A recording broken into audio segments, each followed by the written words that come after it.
Hi అండి, welcome to Sanitha garden. ఇదిగోనండి అలా గార్డెన్లోకి వస్తూ నేను చిటుకునన్ని ఒక్క చెంచా మెంతులు పట్టుకుని వచ్చండి. ఊరికి అలా జిమ్మానండి. నేనైతే చిన్న చిన్న పార్టీలు 2 ఉంటే అందులో జిమ్మాను.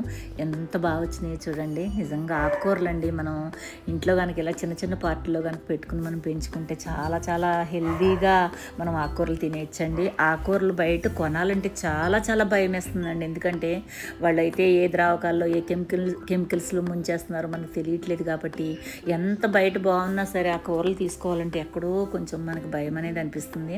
మరి మనకి ఏమాత్రం వీలున్నా సరే మన వెనకాల బ్యాక్ హెడ్ ఉంటుంది కదా, అక్కడైనా సరే మనం పెట్టుకోవచ్చు. చిన్నగా మన బాల్కనీలో అయినా సరే పెట్టేసుకుని పెంచుకోవచ్చు. చూసారా ఎంత ఈజీగా పెరిగిపోతున్నాయో. సలాడ్లో కానీ మరి ఈ లీవ్స్ వేసుకుంటే కనుక చాలా చాలా బాగుంటాయి అన్నమాట. మరి మన డైట్లో బాగా మనకి యూజ్ఫుల్ అవుతాయండి ఇవైతే కనుక. లేదంటే పప్పులో కానీ కూర కూడా చేసుకోవచ్చు మనం. సరేనా, చూడండి ఎంత బాగా వచ్చిందో. చూసి మీరు ఆనందించండి. ఉంటాను, బాయ్ అండి.